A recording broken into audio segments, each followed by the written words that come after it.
So you see, even some of the documents are secret. Yeah. Good.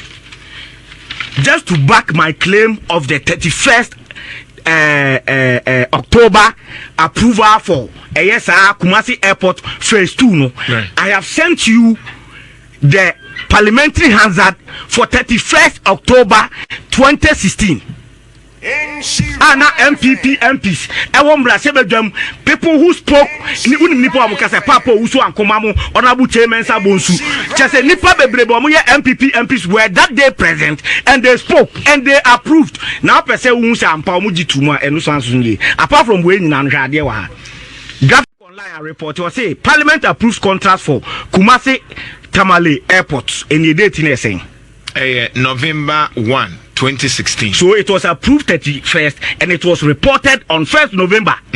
Mama parliamentary hazard ubetimi every day ama tiefo na ubetimi dia ma Jeff atoha hazard no ye kan hazard ye say ye dwumadie bi wo parliament na ye dwumadie na di obi e kan di obi ye bia no ye tro enu tin ye say parliament no a house of record ye make what I say enti makwa for 31st October 2016 Adjei loan approvals to, and in fact let me state say and then one limit to topic need to Kumasi Airport. Yeah. But on that same day the facility for the Tamale International Airport was also approved on that same day 31st.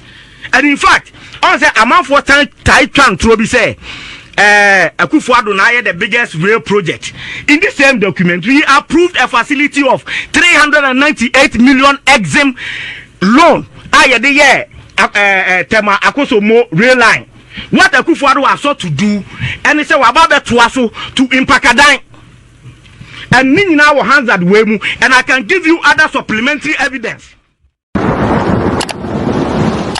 My never say ma PENDREAM TV there osia dem yopo Kwaku Asafo Adjei NDC communication team member omo ha abusafo yamamo ache ejo so nana boga hoye senior nyamiado bia fine oko it is well good kafra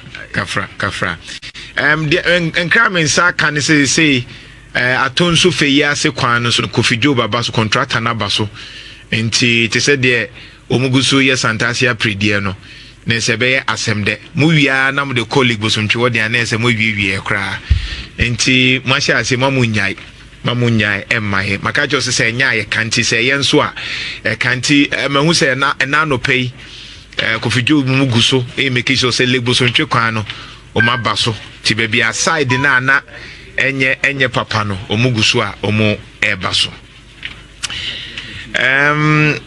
Victor Ewaha NPP na Kwaku Asafo Adjei enso ehase kokuma mema first 10 minutes. Okay. Mamencha na mencha tifu nyina na memfancha so nkomfama NDC for magibra omuti nhyira FM anopai. Edikan dwumaye nyina na ena nipa soso no yetimi fom dane abre nyina. Nano meba bedu na wankasa wakofa topic I was NDC for Yakobo besia bi na sa post no free me nia Victor ho ena o the platform so de eso till later be the evidence share o kan mentiasia me kire o say o friend me be me da bi wa ha yeah me buy na wo de me nia Victor o say poku a waye post wo Facebook yeah ena wo kire mu say o say Yakobo besia $39 million yeah ano ye na analysis say NDC aban na nya papa okay make I enti o de buy na me say da bi enye sa na tie me nua na nka nkore enti me fa omo ankasa annual public debt report 2016 okay then on it Jeff my interest say bia ye be wo sa de na because me person me te de wo kan asa wo ya confuse me okay Jeff so wo afato so minia Victor post na wo kan no minim say bia no na wo ka dia because as my confuse kan no na make okay and also wo kan de and o tro say NDC aban no ekobo obesia na me pese me kotu okay enne da ho enie ono enie all right so nana pokunya semhwe on Facebook there's Victor and now the two say Ghana debt in dollar terms as a 2008.1 2008 na 10.3 2016 na $39.2 billion and 2022 no na $52 $39.3 billion. That's 39.2 no can mean baby for free. If he still stands by it, it drew so I want baby or for 39 free. Because now there be no credit. Away annual debt management report for the year 2016. Oko page 5. Omako to your debt both in Ghana cedis and in dollar. And then it's clear in year 2016 29.2. 29.2. So he added 10 billion. Of our 10 billion and what they count. I can also show you a Bank of Ghana document. Almost okay, so let me ask Victor, where one now try? Yeah, near the camera, I'm chatting. Mama can okay, yeah. Post is still on my Edaso me yeah, and let me go back to it. And I remember I screenshot this. Yeah, let me just go back to. I think say be obey all this data. May happy send on microphone here. I me pick here. I wanted to maybe say me stress meet me exactly the date I did it. Oh, I think immediately it's not different from this one. The only difference is you realize say now about 32. No, 39.2. Yeah. Me post here the way. I think about 3-4 minutes. And Oshe Crampa, you realize that me that was 1 day. So I share 1 day and I'm not down for 1 day. Not down for 1 day. So I screenshotted because I wanted to after we even finish the program on one Kasani page. So and because I humbly you can concede and say error. What you say? You can consider and say error. But I post where one. It was fraudulent. It was not factual. You sought to fraudulently denigrate the NDC government by adding $10 billion to our debt stock in 2016, contrary to your own government document. 29.2. It was never 39.2. Okay. We no Ghana debt in dollar terms. As if NDC above will be. Your own Bank of Ghana document does not support what you have said. The annual debt management report 2016 page 5 do not support what you have said. It is either you concede and apologize to your followers and the public. Apologize to say. Also a part of because you nipa bebria omu fan a post where the omu parody the same thing. And ultimate dada instead of my fa discuss here. The America what a choice on you be a keke. And untino say ne wanya akwenya no Finlandia banotia. It is either he concedes says or tro and wanyan ye because on the no person say just after 3 minutes he edited. That is not true. 1 day. And me after a year Saturday program me check me corner war so it cannot be said the same day you edited it and it is either obey humble enough to concede say enti yem fan chen yen nyina yem fom so da bia na no me yem fom so ka na ma apologize then we move on ba me friend no to me too to so biem the main subject of discussion then Kumasi Airport phase 2 video now boy and President Mamaka say Oba 2003 na President Kufuor di kan to airport ni di international airport no kre ba ye nyina so ya gitum say na ofa international airport mfidie ni normal standard e wo say emiti no na eni ho de make what ya say enu ti di obeye de say ye pese Kumasi international airport no eba be gina so se ampa se de ka international airport e sitie no a ene se de medo Asante manti na se de otumfo pemasema wa fa me se ne ba prekupenti. Let me also give a real definition to the international airport and let me man first lift ebe mo bi can say airport be international airport ebe man. So we started with the first phase cost $29 million and NPP for say do you remember be aeronautical ground lighting system, air navigation systems, be generators, tarmac, any other. Now, if you are about contentious, has to see no. Phase 2 no, any phase 3 and 1 Phase 3, that is not in doubt. But phase 2 they have no business. So say, like Eugene sat here and said, What you say? In the worst case scenario, be obeka say a shared glory. But where I will even disagree in say TBE. And your Mahama fought to know the free power quarter fee. Ghana for ne 2 years swaba. Nana John to what say. Ghana for ne 2 years swaba. And so I give you an idea and Saka ya starting. It's time to reason say Abana Waban Beba Betwaso. And your one gas Aban and Twaso. Until Obi started BB, not for some reason and by no fault of his. Yakwako Tuaba. Now the people are say Mpo Biu. Maybe our Bobby Siena we buy and I was all Twaso because their money cannot go waste. Doesn't mean a achievement. Certainly no. They make a what say. And to the proper perspective. Minya Eugene, Namene Yard, but and shared glory, because near starting normal baby. Ebium, I dance any bini, and never per se, I dance him. A year fan, yes, will be the quack of fana, and I know that management, ye far dance, ye fan, every kind. Nana John to unpatch of your document doing a kind title, which Parliamentary memorandum submitted by the Honourable Minister for Finance, request for exemptions from the payment of customs duty, VAT, SM levy, ECOWAS levy, and special import levy on the material and equipment for the development of Kumasi International Airport Phase 2 project. Me pato me pese uchrem for say krata we hwan na de koye na ya ban be time na owura kenofuriata no ye hwan. Who says submitted by Honourable Minister for Finance. And dating was here. Dating 25th July 2018. And Kenufurata no wine. Na wine at the Kratar Koye. Mintiasi. Say Kenufurata on saying on a finance minister, Anna Meboa. And what the Krata date 25th July 2018. The way a Krata the core parliament. That is what I want to establish. Yes, and it was submitted by a minister appointed by Nana Kufuado and your NDC document. That is all that I'm seeking to. Now to say a NDC document against NPP document. This is a document from this same government MPP. And from an appointee of this same government. Right. Now be a baby, I'm highlighting yellow. Yellow. And one background. All right. 2.0 background information. It will be recalled that Cabinet and Parliament of Ghana granted approval in 2016 for the development of the Kumasi International Airport Phase 2 through the following.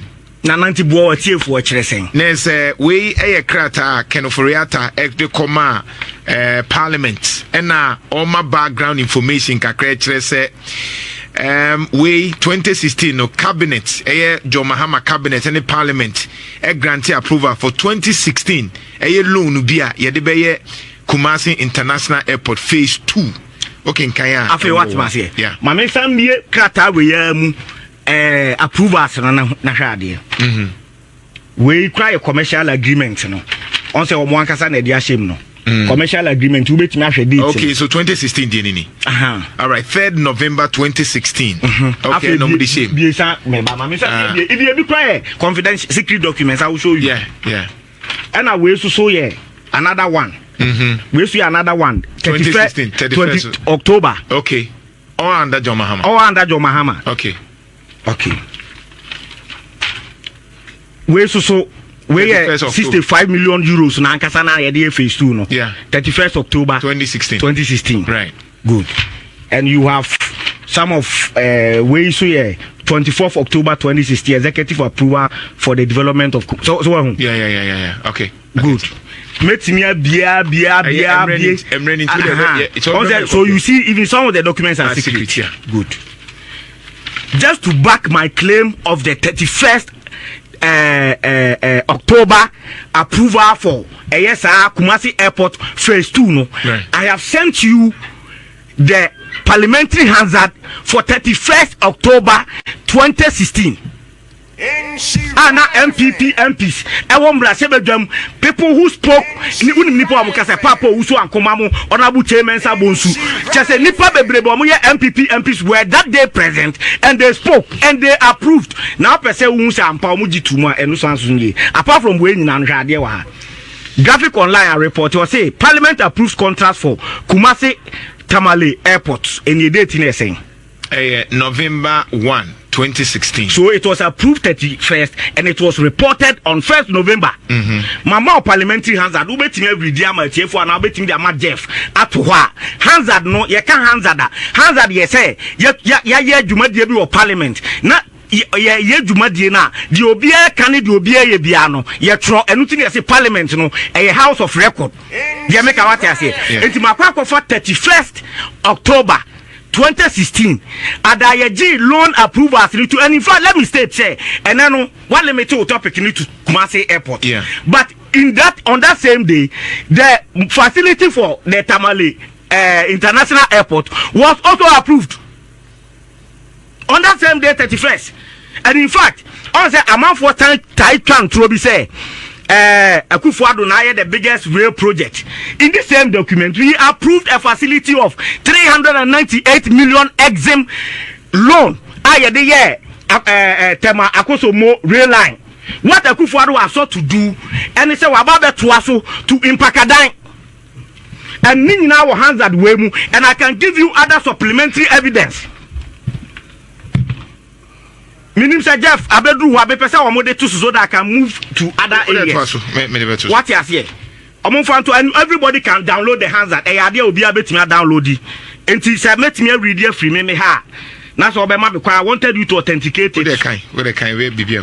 Enti offer 31st October 2016 hands at now. Oko page 22 now share the first paragraph 38. Any AD can approval loan for Kumasi International Airport. Now, over paragraph 39, specifically on the phase 2, the facility that was approved for the phase 2 is captured there. And Sana Nana Jantwa, Osansoba paragraph 40, a Tamale Airport, International Airport, the Enososo. And Sana Temampakadati and anywhere. Nana Jantwa. So if you can read from here. And I'm highlighting yellow corner, last corner. We know. Aye. Report today. Report. Report of the Finance Committee on the buyer credit agreement between the government of the Republic of Ghana and Export-Import Bank of India for an amount of 398,330,000 US dollars to finance and design the construction of 84.8 kilometers railway line between Tema and Akomodan, and design and construction of railway heads at Tema and Akosombo on an engineering, procurement and construction basis by Afcon's Infrastructure Limited, India. Catch me. The extent say, Tema Akosombo Akomodan the loan facility was approved on 31st October 2016 under Mahama. The rest in Pakadai. Pakadai, and I'm saying credit to Akufo-Addo. What Akufo-Addo's government has sought to do, and they say, Omoba in the same contract, they renegotiated for the rail line to be extended to Pakadai. So it is never factually accurate that Akufo-Addo did Tema Akosombo Pakadai. Okay. I can even give you supplementary from other international websites. Right. Anything I make say Eugene argument about NMS for hospital, no, that will be for another day. Right. But today, I've established to you the day loan facility on the floor of Parliament, and Mr. Adjei are proving beyond reasonable doubt to you. I've sent you the entire answer. 2016 Parliament, the course we can access it online. Now, I'm one who say Tamale International Airport facility was approved under Mahama. Phase 2, Kumasi International Airport, Media Trail, I'm one who say that day near the loan nutumu.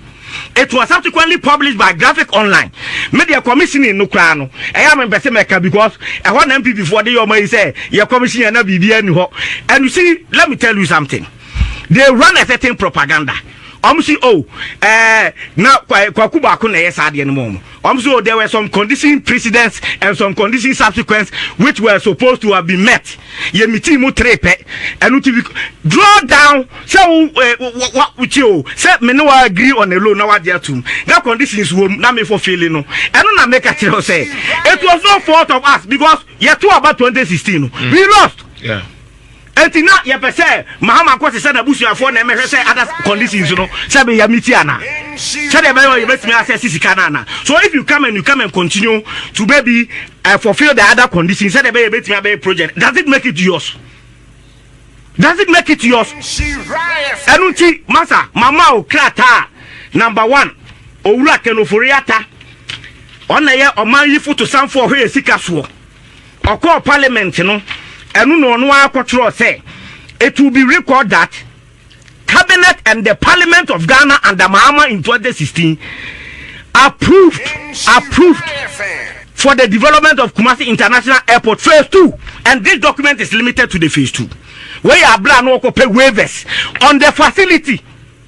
So if it was a new facility, he wouldn't have referred to the background in 2016. Right. Meaning so what must here? Say sika from na maybe dia. Why would I draw your attention? Say moka see a sika bi say e na mabase maybe waiver. Dia make what you say? Because it was the same facility. The finance minister Kweno say where request for request for exemptions from the payment of custom duty, because they are giving them some tax exemptions and waivers. They make what you say. Ti omude sa omu materials say they be project ne be ba no and we call parliament declare we koto so that they will grant them the waivers and the exemptions. And no kire mu say mu be ka say President Mahama tikesi awi Adjei, the living legend, and my cabinet approval, any parliamentary approval for the Kumasi development of the Kumasi International Airport phase 2. Yeah. Anunti ene contractors na ready nti mun grant exemptions no any waivers no muntimi ko yi omo no ma start clear masama hazard masanso ma graphic online my joy so aye publication no answer na the commission na kwame adinkra ubo hu interview ni bi no on said that the one na MC. So this thing is not in doubt. As for the phase 3 and na Kufuado, others have been honest. As for the phase 3 and na Kufuado, but for phase 1, phase 2, NPP has no business. On me kwa FIFA document be and I annual debt. You see, minia me come say na wa. So we a mistake now ko refer to Keskin document. They were made disgrace you one. Who said Keskin more parody some falsehood? Amu yusu annual debt management report 2018. Mukasi and Tibrofua. Yaba mo see any nyina na class. In the absence of this, may the manual see. Let him deal specifically. All right. And we'll come back. Victor Pokumitio. Nana need come I enche wati for mutie. Yeah. Na anopai so memfa nchia shronko ema ye party mumpenifwa mutie from the national party to the region any constituency. For nyina minchia eye mikro munsuta kwa man be poso constituency for so. Me member of parliament honorable Adjei team. Na minchia the former member of parliament for Mensha North College Usamankwa. Any constituency for nyina omutie unsuta me secretary Daniel Owusu. Nana, this issue about Abaya Oye Kumasi Airport. It's important share discussion be and be put into perspective. Ena ni America can say Asafo kaza okan bibi say Abanye government is in continue, and that is true. Say Abano enye NPP. Abano enye NDC. Abano yo mine. Ntisa NDC nya akonya te akonya so a. Omusha asia ni papa mu no SMPP ana party fufuro bi obebe bia beto aso. Sa anso so ena PB ayeye me ba na mitie wo your friend say colleague na no ka issue about contract no. Look, oka bibi about international airport I was your company for declare no as international airport in 2003 but na hwini. Look, sabi oko aviation sector ha ye were classes. Even international airport ye were classes. Unim niema phase 3 of Kumasi International Airport is here can was another. We hear the design of phase 2 na ne class no enru a level bia ye friend no code 4D certification omunya. So the phase 3 no babe complementary said the beya ye betumi enya sa classification no. Esa anse senke ye seek phase 2 no na da chen ye se to aso phase 3 a gisi ye bubu dan ne baby.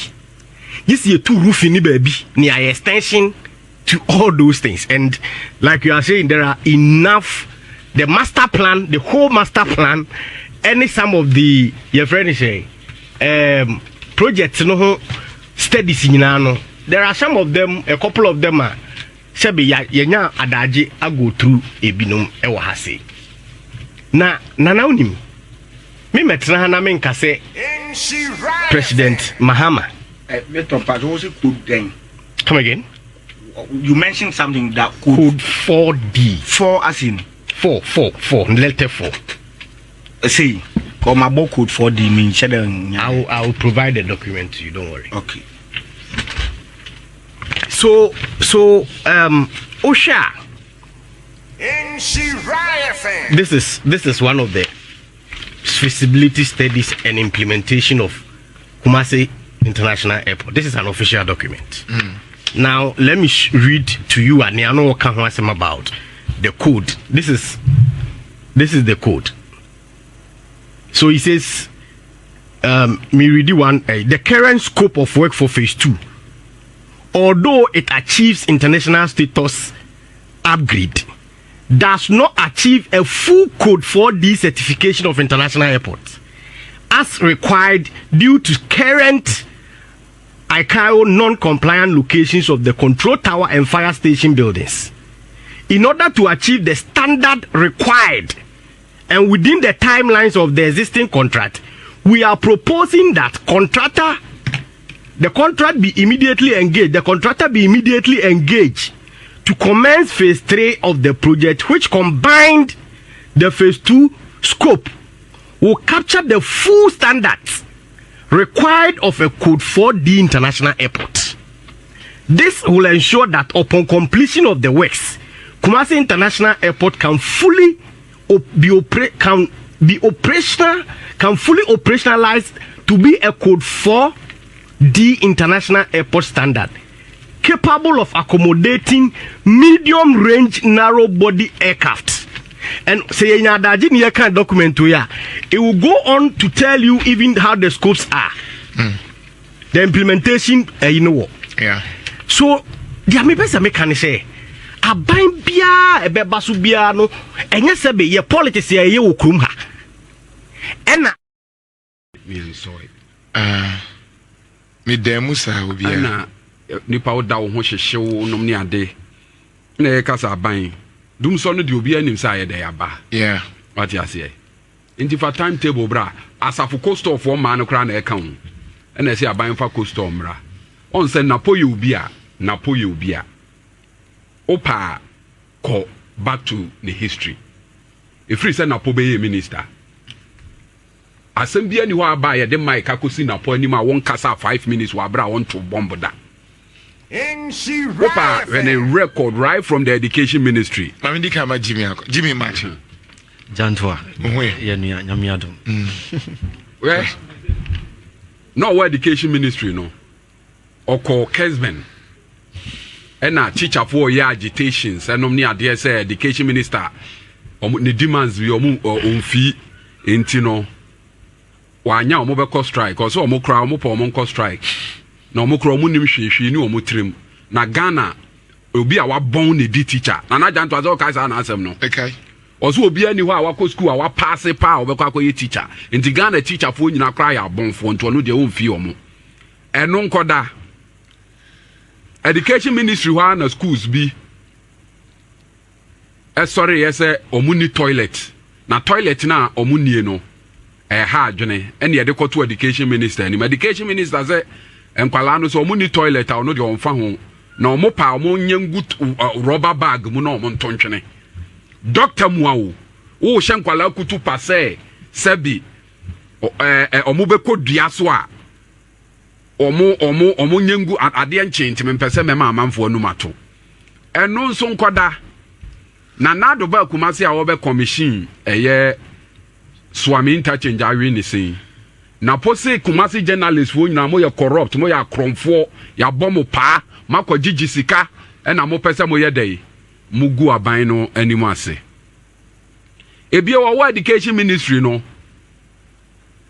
school placement ayi bi a wantumi anye nana janto ase okay school placement ayi bi a wantumi anye awofo kọ board mpemo Independence Square o se mahama na akọfa ba asasesa enkofo o call vetin ayebusa na o se sa asem no na ono a we kontomponi ene hwe yefunu bone yani masenti no hwe de na pasa akokeka on said the arrogance in Napo stings to the high heavens na NPP no some say no NPP no ani anim say ye anim difo party no NPP no adane fratamfo party. Otherwise, why will somebody like Napokra think say or no to me the running mate ye Napo o de ka ushia na ubusa na sema no de obufushi na yi ano Bible kraka say obi a de bia ne koko ben no obi a ne koko ben ni bia obi a na adwene wo fom because time bia no asem no nwene ho ansa no aka ye busa o say dum so aba for timetable bra o se Ghana fo no a ya se yamfa timetable mra ne ya yenkoye timetable asem no sabi apart from say eye didi atem no sabi so sabi say ya jimisem because me ya nyam education minister enya me na me hwe ECG so enti na me ya Ghana ni no makoye dum so timetable a in fact by na wo kesa na nado aba Motim ya bia 50 corrupt companies amudi wia o man sika ena manya mo ho tam enti mu Ghana fo nipa ba ko bia companies mako 50 or this siphon o man sika wonya ne ho tam nti o mu Ghana fo wahu na NPP o mu ye serious a enne yanka wo se na po resign na ono say dum so we no ye 300 times better than Mahama on that no tina make say Napo Sabia son Sabia nyado na ma na nyam yen kansem on that Napo anya nye kura no di bata hemfie ho what you say udi bata wo papa no ye ohene kese ye dai e wa ha e wo Asante mu ha na minim sa hemfie de nke ye kire nyansa ahemfie ye kire nipa ho nkita hodie but Napo is becoming a disgrace to a page fie because asem bia Napo beka bia opa ko Napo history mo asem bia Napo beka bia enya didi atema eye cheek enya chika eye bomb ene wanya scan watiti bi dia mankofo bi wa Ashanti region ha ene ye ne dache hene or per run enu ntina me ka che say ukokromu na banchi asan ne de nkamfo ewo fufuo political party wo na mu nipa san na people like Napo will have the guts to come and say enya omo running me e de ne wo Napo mu Nana Janto adie ne wo Napo as an individual e de ade papa be na obetimi akafa ne ho ade pa de say be wo ade papa be timi nkasa ade pa obeye in his public life in his public life what say right Bible can't say before said doom so no I mean he was able to manage but before doom so nancy and the experience me say doom so no na emma but from 2017 no wetimi amani o stable ni nyina your man penny do mahama at least he continue and make sure say your man is stable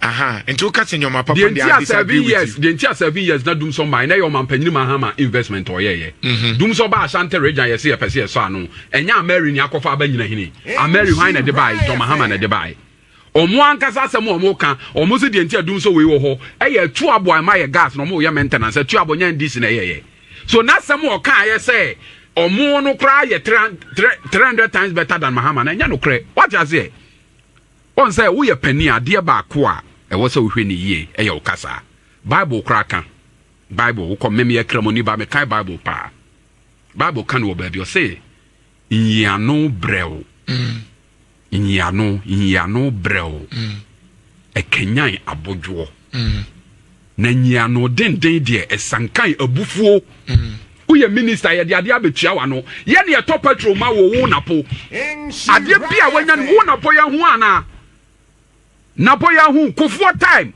ana ne kofo ba chief kofo na otia brochire areso amount ana kofo kofa wo ba ye ena eniema kana sikia na unya iska na akwa contest ye na ya yo minister no anya ho tam enti asemo papa ibusa wi ka uka se yo yate ye de niema egu akwan mu dum so na nche be kwa na ponko obi be bo ana why has the NPP become so arrogant Why has the NPP move as I said here or move is a Ghana for ye nipa ye enti Mahama time pa na Jantua minister because asemo ya ami sa ata yire kura no akọ ne ba bia ono ade ne sika to computer e ko chechede ama school NPP ni ano education director wo ho ko busa ne chalk asemo a o se chalk nyame na mede ma o pe chalk akọ education office hwe ya kan na nyina ye da so kan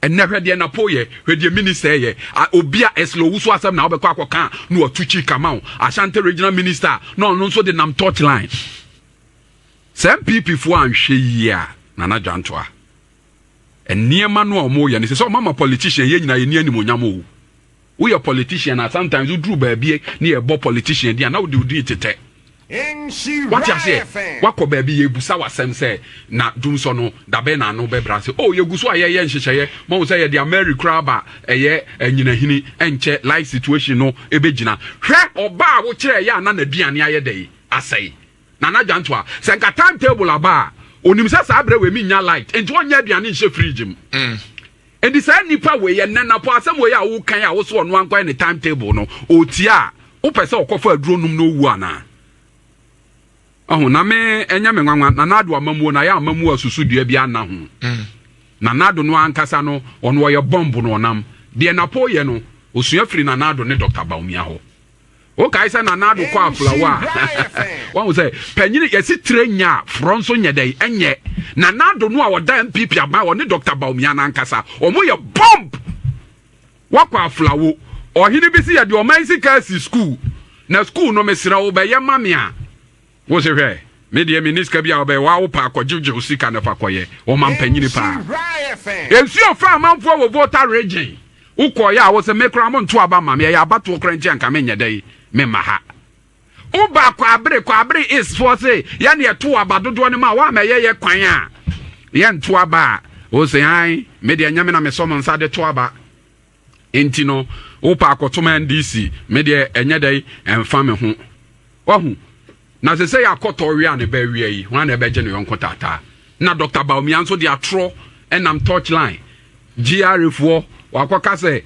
GR4 tata amanfo ho anim guase GR4 abegu Dr. Baumia nana wo ho anim guase GR4 say ye wo ho no ye mfa tax for nto Ghana fo so Dr. Baumia wo na odi ngusia tax ato Ghana for so wo na odi chacha tax ato Ghana for so wo na odi baller tax ato Ghana for so and na wo yesimu say ye nya dai ye nkwaje na afibia targeta you know more aban wo na wo set de ye dai ema me last year Dr. Baumia who implemented 3 tools also they be ensure tax compliance nana Jantoa no say wo Dr. Baumia wo na wo de niam bia basa wo be plug loopholes no hye Ghana fo ama ma tua to and na why desperate for power ntino ade a wa ye no dwane afiri ho ade a wo Dr. Baumia wa ye no na wo dwane afiri ho na ye kama Dr. Baumia te nana Jantoa economy no o pese o dwane firi ho no economy ni ya ni kom because ye nim say economy na de ne bai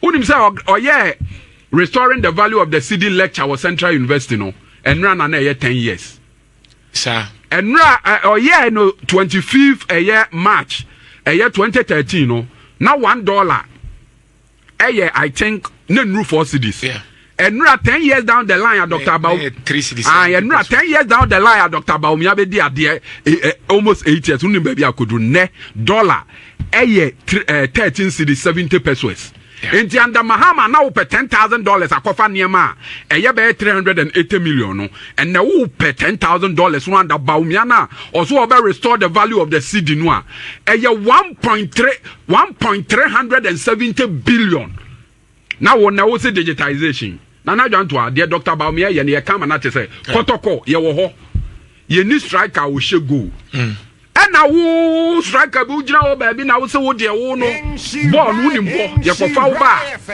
match bi a wan shego ama ye no wo be she 3 average ye ko fa wa ba ya ye wo lone striker wa bo 30 matches ampa ho kra wo ntu bi wo po nanim ho And I say, striker who soon go share Brabesha go Mayana. They say, also, there be, they say the striker no crime in him, a defender. And no, Dr. Baumia, you know. And yet, defense in Tinia do buy yet. Nana do Uba was so your economic messiah. But 3 minutes for this. Also, about one mem to Obano Shazekasa. Oh, Mebusao on the regional minister's comment because Omar Lanchomo campaign. On the regional minister campaign, say or there must muntimi and mention, but no munsu antimi. I'm testing a banho answer. So I am there in UNDC4 in Ashanti region. What demo, but means me demo Ashanti region. Mo project here then. I'm waiting to say NDC. Moye. On say na Jontwa. Minister no, any ministers mienu. And in the last 2 weeks, Omako programs are Yebusa almost a Mumo project to Ashanti region or Montimiambo. Not just say Omunishi Ashanti region home of the tre. Nana John to me have this discussion. I am a person having within the context of Sika about Ubiansem. And this is 8 years I be the Adianinano. Sika buy and some Bosnian tax ni Bibiano, 270 billion. NPP omunya nwi amamu aban krano sika aba omunsem eto ene bibia no about 1 trillion tienie pa 1 trillion na che say sika eba NDC nsem no emohu 5 ena aba NPP nsem enti say you ratio and proportional ade bia NDC ye no e was NPP timi times 5. But no na Ashanti region cry ya kasa omo 5 projects omo ntimi na na Jontwa watimi ametoawo NDC ye debia ye kasa ye do Asante mai wa Asante mai adwene ho ehun adwen pa na MPP de omo de Asante aye dididaka regional minister na no abene mu nyina ye ono kakra ekọ ne botomo enkofo bi yusu Asante dini e de kopre tumi agisika gu omo botom ba Asante mpuntuo de omo fa regional minister yes, bo project as yes, signature project. Nana Jontwa a signature project. I say, and your project be a keku. Project Kessia say a sharp by any munyamwa. What say Rebecca Kufuadu maternity water. What Sika water Jenny and I bet you be a NGO no, and no a year Kufuadu signature project. And him Guasia Pani. What's a zipline? Nana Jontwa zipline a dear. Zipline a dear. Say, oh, dear, be a line to Nebusa, Ashanti region 400 say, zipline now. MPP say, no near the Kessia or my dear, never say, Nipa Cranim Sadia no. Every MPP for one kind of regional minister no say. Kumasi Airport or more kind, and I don't told him so Kumasi Airport or when MPP achievement. And I clarify, and MPP achievement. Phase 1 no, no ma play shots, yes, I see from. And now phase 2 a building na see one fefe no ahu no and no na ye phase 2 no buy way buy was what Discord the phase 3 ye hu sa phase 3 no the next time I meba han meba phase 3 meba the next time I meba meba tie phase 2 no ma kanina tie me tie Debbie phase 1 phase 2 John Mahama phase 3 Nana Kufuadu now they are doing phase 2 and phase 3 that is the fact the parliamentary hands at Beba parliamentary hands at Beba I heard the scope of work of the phase 2 phase 3 no Kumasi Airport no was say MPP for no money what you say can they claim credit Obaka will be more signature project Obaka say no Nana Jontwa say NDC more 10 projects I shall see region. Number 1, KJTR Central Market. Yes, I say your commission, your Mampenny Mahama be commission and Sana Ufri Akonyaso. Mama commission. Your commission, why not? It was commissioned. Commissioned. Yes. It wasn't operation. It wasn't. What's the project I shall say your commission? Don't set the parameters. No. But you know, say official commissioning was in 2018. You know it. No, I don't know. You know, say KJTR official. Almost my commission, it's not operating at 100% capacity. KJTR, yes. Shall Mampenny Mahama commission ye. Tafu market ye shall say Mahama commission ye. Aswase market ye shall say Mahama commission ye. Atonsu market ye shall say Mahama ye day a commission. No kwa ye say 4. Yanko secondary schools. Secondary schools Adujama Mahama commission ye. Adubera Mahama commission ye. Agrekenzema Mahama commission ye. Pakoso Mahama commission ye. Office was yoso Mahama commission ye. dwaso banka Mahama commission ye yentra minister 10 na wobobo no yenko me manu be 50 project retro park at one point na no na ye one of the ye gu KJT ano na no na generating revenue ma KM pa no NDC ye shase ye commission ye Mampon water project ye shase ye wie ye Konongu kuma wukwa Mahama shase wo ye dey o wie ye Comfort not eye clinic ya breso ye shase ye sa ye dey e wie ye You get the point. Land commission building for no I wo na e say palace no NDC and ye shase ye wie registrar general regional office no and Kumasi High Court ye opposite no NDC ye shase ye wie on say ye resimo say mensa on say we ye panyini enema bi wo ho a wo be ye ho NPP Syria kola eni ngwase beto say project amabobo kra ye shase ye wie no na Adjei emuro 20 as what or say NDC ntimi nka project 10 cry ye shase ye wie o yes na amanfo e ya de akoshe niam bi a ase o ya ma fesia Jimmy etina na Adjei NPP omunia de papa bi ade ma Ghana man kuma Ghana man Asante man ka ho eno ntini ye de eguso ayesra Asante man say omunya ye moa omunsanto abama NDC na ye niam ye shase a e wa Asante man tam ha abawe ajagu amane sei nyina no ye beba be wie na Asante man afa ma pefra onso wo ye wa mem o mem Jimmy mitio Jantoa. Yeah. Mamenda wasi. Yeah. Na yase aboa koto. Na so no oda sika kokko so. Ni yase aboa koto so so oda sika kokko so dia. Eni yi sika kokko ni bi mi anhwe a. Aboa koto ko yi sika kokko am ya hwe a. Eye anwea ene ntomago ene abo ene otime de baaye. NPP who why you project wa Ashanti Regional Commission. Ena Jimmy yato sempa na ma wo se bottom projects a. Osi Abbas Nuruddin Esifie, Abbas Nuruddin Wakas 3. In the say no na NPP achievement. One NPP for now, they are not being smart because standard almost settlement NDC no. Osi NDC ye project na 99% complete no commission kra. Ontimi nka say ye ne dia. Ba wo dia wo so why sabro no mo complete.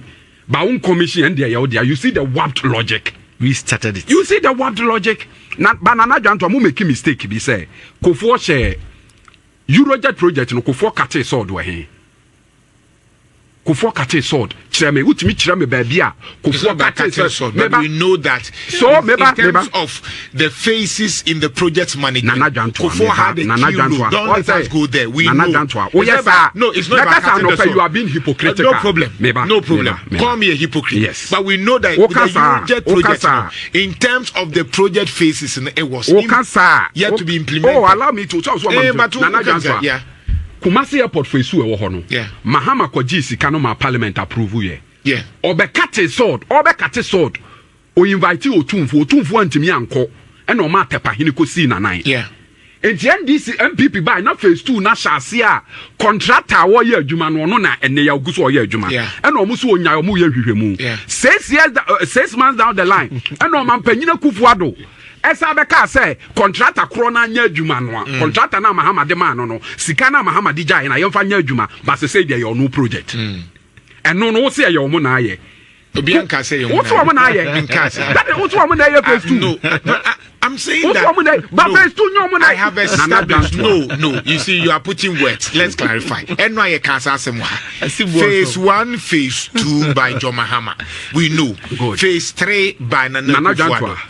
And I'm just saying say phase 2 phase 3 omo ya bom. Yes, that's what I'm saying. Omo ye who phase 3 na oh they are doing because so that they can get that certification. The parliamentary hands that by what the parliamentary hands that by the scope of work for phase 2 na Mahama kwaji hunska commission no ne ye no ye who phase 3 na Kufuado so kwaji hunska no. So the Kumasi Airport project as it is now is an entirely Mahama project. No problem. Nana Janto e kase obi aye project any say nipa okope hunska sign contract. And yes sir. Yeah.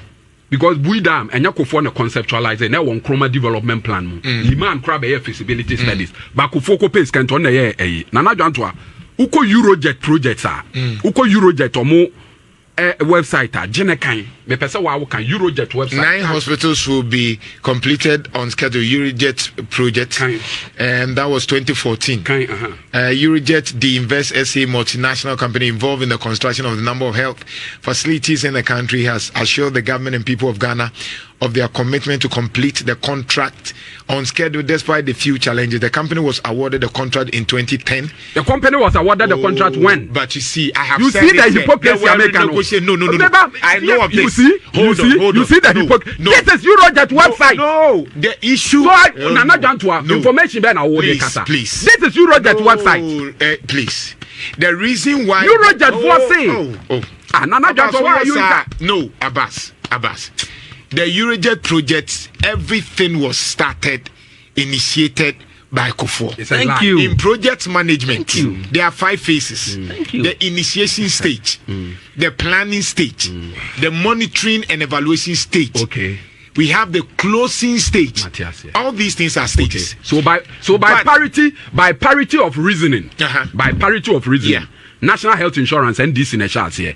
Oh yes, you started because we piloted the NPP into me credit say because you see the hypocrisy now making free education NPP for when it comes to my area, this is not about your area. But you are saying that you political science. I did something on public policy, so I know about the policy cycle. But in terms of project management, Eurojet project allow me to flow. Nana Janto it's a lie. It's a Eurojet. Nana Janto but you are quoting something. I said that they because you discussion is not about me and you. No. It's about more. To educate. Education about a woman. You are misinforming on this particular instance. Normally you use this kind of words. I am not happy with that. I withdraw. So no problem. Eurojet project, we know it is that of Kufuor. And I said that the reason why some money was truncated, no Munyeska was the Arab Spring affected that Asikano. And the NDC renegotiated and sought for other funding for that Eurojet project. So you don't say NDC buy na Eurojet project be a Omampanyini Kufuor akɔgye sika bɛtoa yehu sɛ sika da hɔ na sika na hɔ Omampanyini Kufuor atate sword na sanni hɔ ya ne yɛkɔpɛ sika foforɔ ne yɛbɛkate sword because of the issue but all the initiation and everything was Kufuor enti no and NPP for kase NPP ni kasa Mahama baayɛ NPP ni kasa Mahama baayɛ na ɔmakɔgye sika bɛtoa Nana Janto onim sɛ no korɛ onim sɛ yɛkɔntompo ya ne yɛkɔgye sika yɛbaayɛ yɛbɛkate sword Eurojet it doesn't mean Eurojet idea Eurojet idea. The whole Eurojet idea was conceptualized by Kufuor. Good. And but about implementation, Kufuor and project be say true. One far so more form. True. One ko jisika meto and this yen ye ko jisika be Eurojet. Yen ye be kate sword. True. Compare and contrast that to Kumasi Airport phase 1 and 2. Kumasi Airport MPP ba ni ko jisika beto ni kate sword. And we can claim that the Kumasi Airport is our project. The MPP cannot claim say Eurojet na da ho ye beto ye ni anto aso. You get about say san ye be ye no a free education na won kroma 7-year development plan mu. And did your conceptualizing idea no, and I was say, credit money there. Then people cannot take credit for anything. What I say. No problem. And then I'm not done to the point I want to make is that one Jimmy, man, say, give you 2 minutes. Man, say, MPP. I don't want to me and carry. Even Rose Crano, a quina also my and went to me and mobile cocran. And I don't want me. Maybe Bobo Kwan NDC and Ashanti region. Maybe Bobo Kwan NDC and Ashanti region. Nana Janto Auko Konongwa. A quay free Konongo my junction. Ekofa Chechebiase, Ekofa Petran, Sajan Sakusia Gugu NDC na ye. Uko Kumawa. When you quite to a quiet Diana by Nana Janto, a base at 20 kilometers. Uko Kumawa, a quiet free Kumawu, Ekofa Temate, Ekofa Bonfobri Forest Reserve, Eko Drobonso. About 40 kilometers and this in a year. Oba Bekwaya, a quiet free Bekwai Bojare, Ekofa, a year for Mena, Ekofa Dansia Sokwa, Ekofa New Dibiase, Ekofa Asen, Ekosi Asen Praso, and this in a year. Oba Chumakwa Humahaya, quiet free Brofiodu, Ekofa Bebu, Ekofa Francho, Ekosi Fuase, and this in a year. Oko ɛyɛ dudwama yɛfrɛ kuro bi po kurom ɛkwan yɛfiri poku kurom ɛkɔfa ahwerewam ɛkɔsi sabronum 15 kilometers ndc na yɛyɛ tepa town road ndc na yɛyɛ ɛkwan yɛfiri tepa adianaba nana dwanto ɛkwan yɛfiri tepa ɛnyina susu ɛkɔfa supon so ɛkɔ betiako ndc na yɛyɛ ɛkwan yɛfiri tepa manfɛ ekofa kremo krom eko subiri so these are roads yen ye be form ye wanya asphalt value and NPP ye 2 kilometer stretch of road cra or say manto nyomfre no why ye asphalt ewo eye asokwa interchange e dia kwasre so endu 7 kilometers cra wo say why ye kwan ekwan a na free jonkuma krom ho ampaba me junction ekofa benase ekofa donaso ekofa kwaso eko nwi eko esie nimpon ekosi container. I'm telling you Rose and this year because me na me wo ho na me kan you are talking about statistics. All right, thank you. You are talking about statistics. Thank you. Jimmy, quick. Ajanto mo increase your condition man why na was set to do. Na wo ne wa makra na ye comment ya man for see you asem. Janto na me pese hwe but I was emphatic with record. Me say your record in Ashanti region in terms of kilometers was 450. My record in 6 years, that your own 8 years was 450 kilometers. My own 6 years is 1,877. Na me pese would deny the record that I'm setting from the Ministry of Roads and Highways. You couldn't deny it. Again. Me carry me near is there. I'm on Penico for Static University Teaching Hospital. NDC in 8 years. I didn't know what me found. Zero. Akukuti money be beyond found. Again, I'm not here. CSA. Yeah, dear. You to me carry Kurana from Mena Hospital, Mosasian. Yang. Ya complete ya commission we no ko honoma ya complete ya refer honoma omoja hwaye din na penfo tie program again and all the newly created districts when you come to Ashanti region you can go to the Asokwa municipal more echi honoma oko Swami municipal oko Ofuruko municipal all these newly created municipals and then Nana do Dankwa Kufuado ya more district assembly blocks omo eyusu ebiem assemblies na any magistrate courts and answer this single court complex and na menu say go to all the districts and then Nana do Dankwa Kufuado yet you may establish this magistrates and this single court complex and the eye juma e wo honom now say opeso claim say free SHS na we constitution mu dada enye wani wu Director of Communication Ashanti region and this enye wani wu say ene ade a wo ka kire Ghana for say it could only be possible after 20 years time. And then you sit here and try to say, and then can say free SHS and NPP and the hula balloons around it. Don't mention free SHS cry. Again, now say me to me rules. Time I would yama and cast me boba. No, we don't have time. Baby a tea. You pin tea abontia. Tech to Anoga Johnson. Yeah. Anoga Johnson to airport. Keep quiet. What's the why? What the boy? I have 450 kilometers in 8 years. You see, what's the name of go to Santas roundabout to Amojo. Bantama Town Road. Go to Mensia Town Road. Go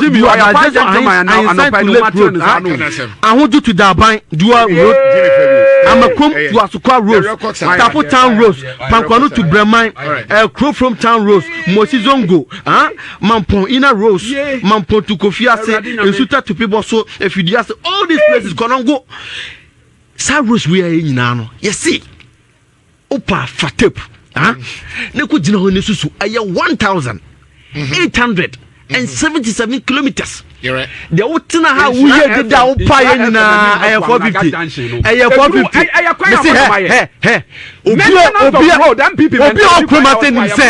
And it's a crime we are Swansu Rose.